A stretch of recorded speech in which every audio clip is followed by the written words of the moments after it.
Hello, everybody, and thank you for tuning in to the Liberty Report.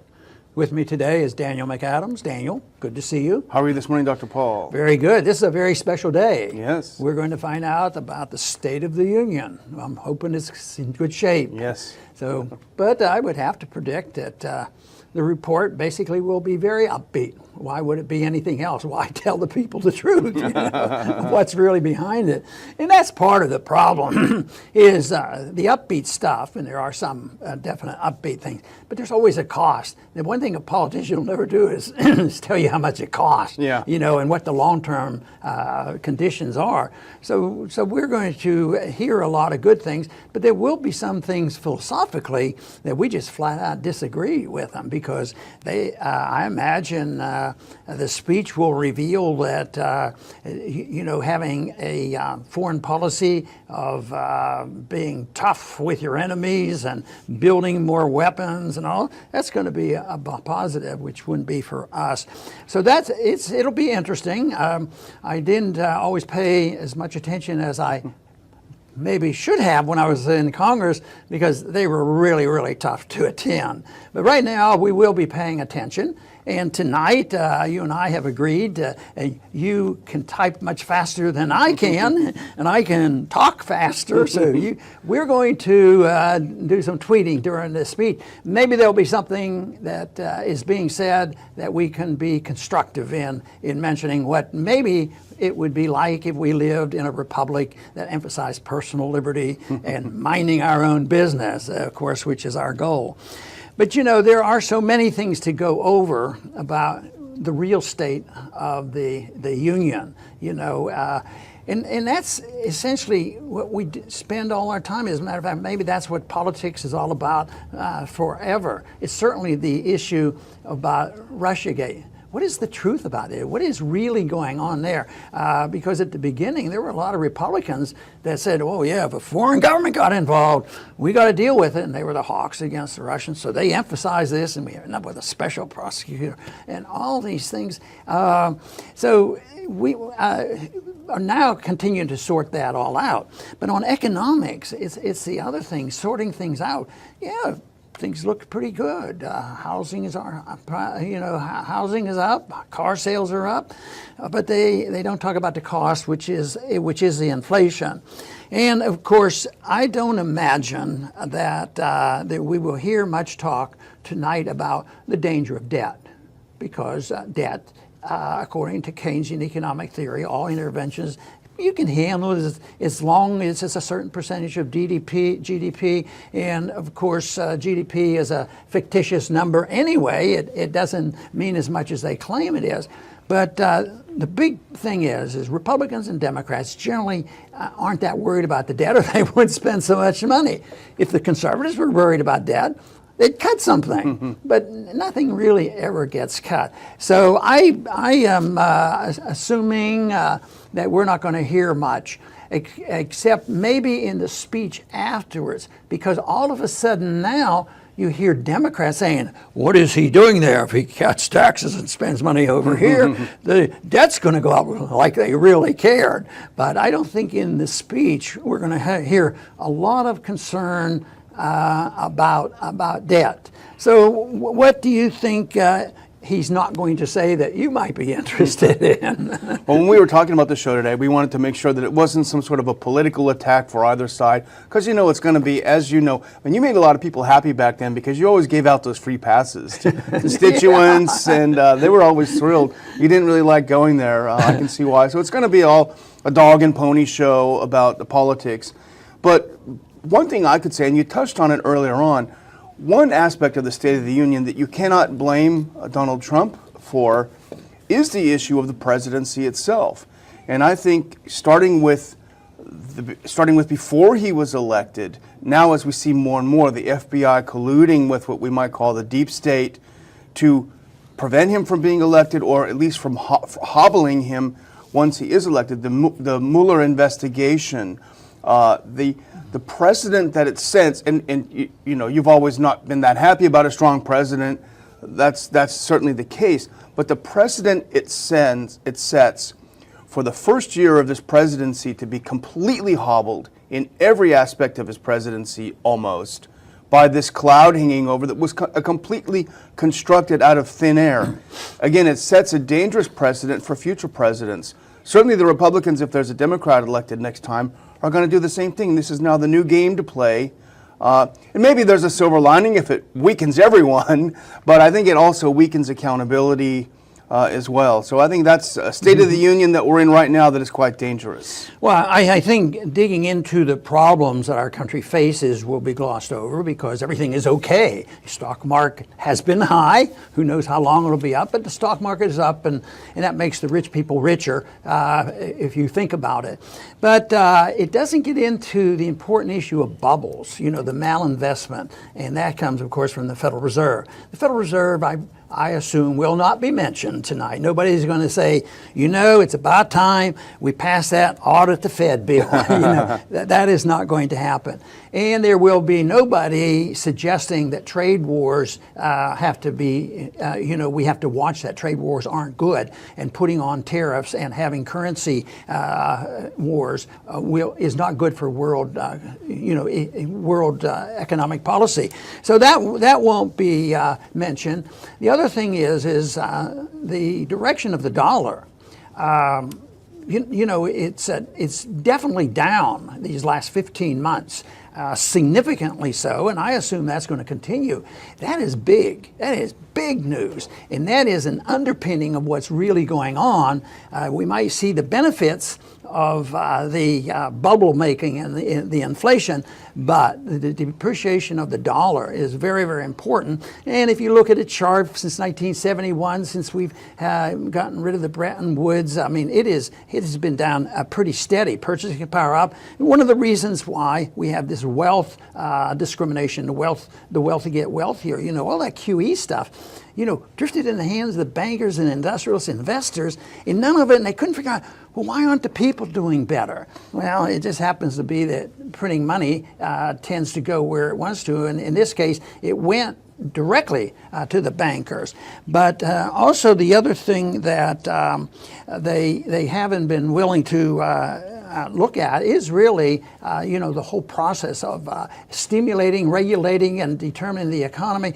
One thing, though, I think the psychology has changed, and there's been a change in attitude. There's been a little bit of improvement with Obamacare. We didn't get rid of it. But I think the perceptions are, and perceptions are very important, that there's less regulation. I think that's given some people some encouragement.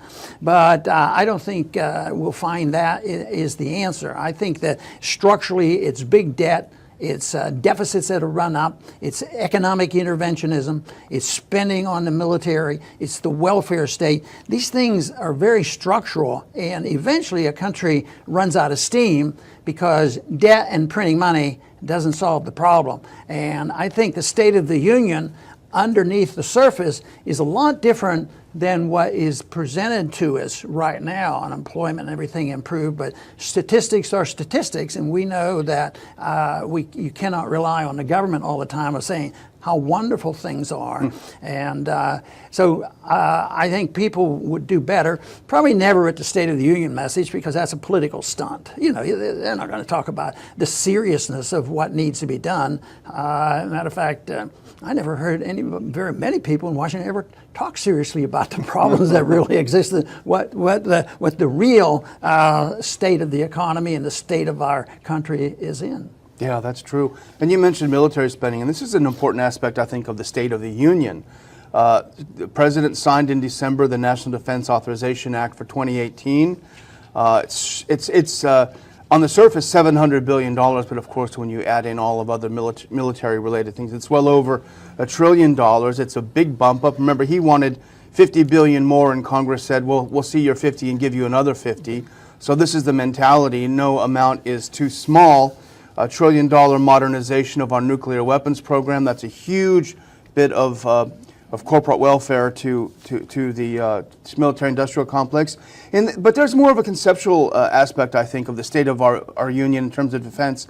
If you look at Mattis's national defense strategy, he talks about we have emerged from a period of strategic atrophy. And we sort of laughed about this because what he meant by it is that our military has been so depleted, is not getting any money. They're forced to eat baked beans. It's just horrible. When in fact we know that the military spending has increased. But I think he's right in sort of an ironic way, because the atrophy is in our strategy. The strategic atrophy, there's an atrophy in our strategic approach to the world. We have no new ideas. We're doing the same thing over and over. We're sitting there in Syria occupying territory for no reason, nobody knows why. There's no concept of what the role in the U.S. should be. We've talked about it on the show too. It's just a reversion to the Wolfowitz doctrine. We're going to sit here and not let anyone else rise and do whatever we can. And meanwhile, the Chinese and the Russians and the Indians are building a new Silk Road. They're building trade paths and things while we're sitting here on our military saying, you will not pass. And so there is a real atrophy. It's a conceptual, it's a philosophical, it's a strategic atrophy as to our place in the world. Well, and our place in the world right now seems to be endorsed by most Americans, unfortunately Republicans and Democrats, that they like to be top dog and they like to run the empire, and that it will always be beneficial to us, even though if they were honest with themselves, they would look at the cost in life, both the lives of Americans versus the lives of the enemy, and they might change their mind on this. But there's one aspect of that policy that is economic as well as foreign policy, and that is the use of sanctions. And sanctions are weapons. They put these sanctions on, and that's essentially what you do when you declare war. You have blockades. You don't let them get any goods and services.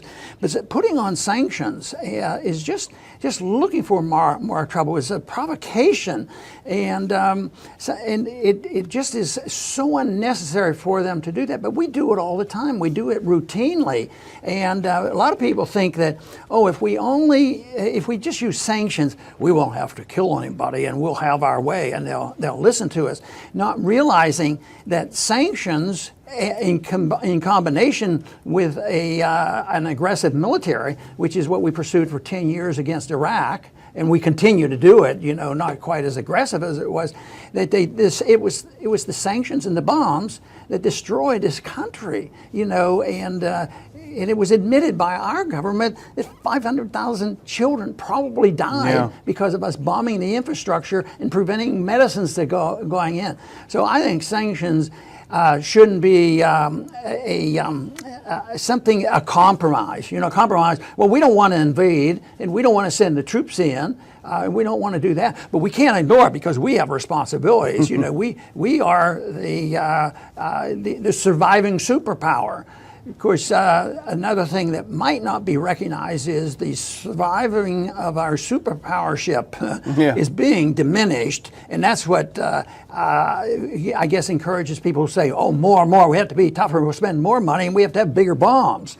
Not realizing that being a super influence in a positive way is absolutely different from that. It's different in a country that, to be a country worth emulating, it would be the emphasis on liberty. We might look tonight when we do our little tweeting about how many times will the word liberty be mentioned? And probably not. But emphasizing liberty and free markets and property rights and minding our own business.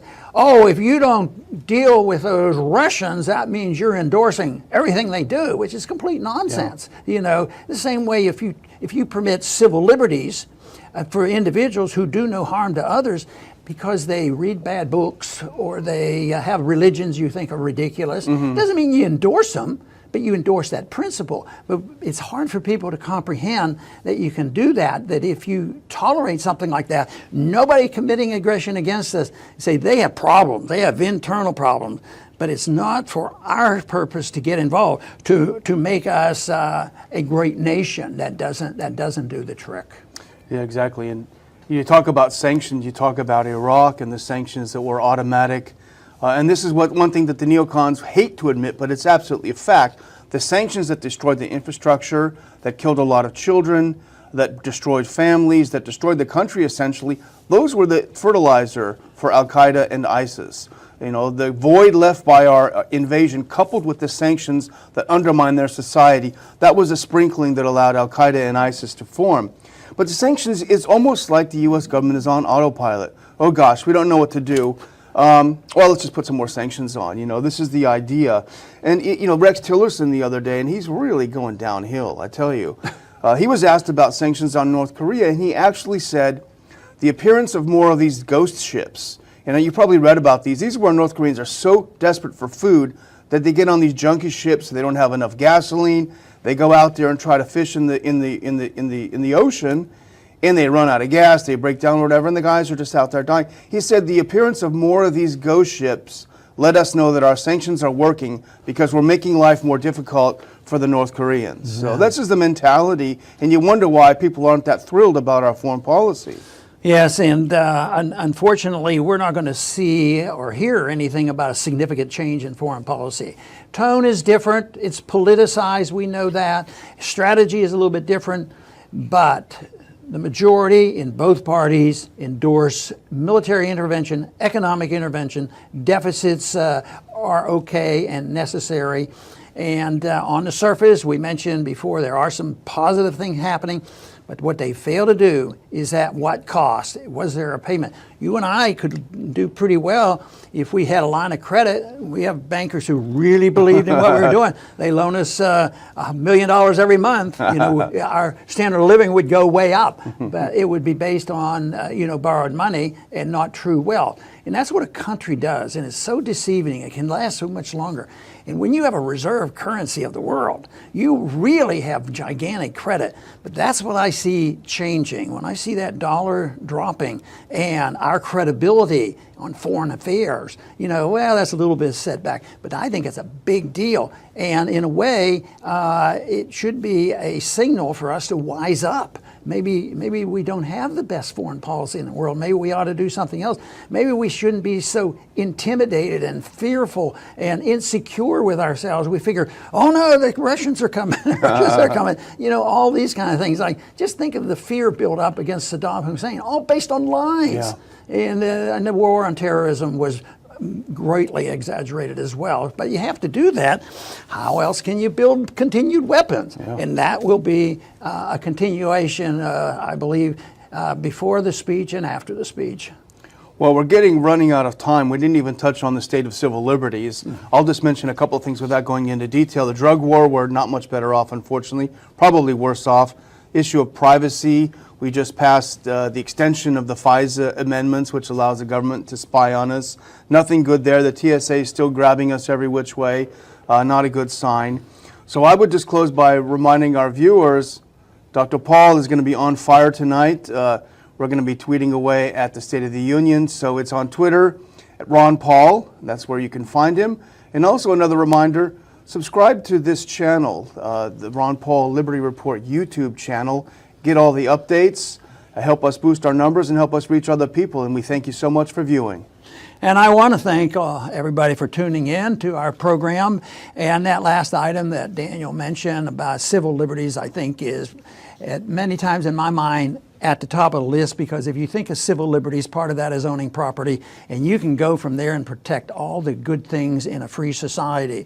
And this is the issue that I think that is ignored the most. It's abused. When you think of all this baloney going on now with the First Amendment and freedom of speech and these things that are going on college campuses, it's really an attack on the principles of liberty.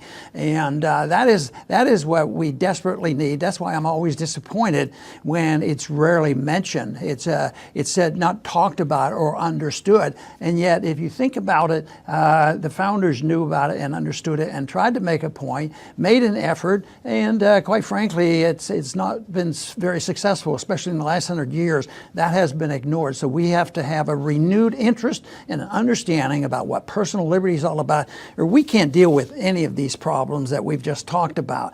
But it is the issue of protecting liberty, which means that the individual has a right to his or her life, right to do what they want as long as they don't hurt people, the right to take care, the right to earn money, but an obligation to take care of themselves, and never have the ability to go to government and get special favors. That's a big one, because everybody is lined up in Washington and wanting their special favors, whether it's social favors or financial favors or whatever. But that'll come to an end because we're running out of money, and that's an opportunity for us to restore the principles of liberty. That should be our goal. I want to thank everybody for tuning in today to the Liberty Report.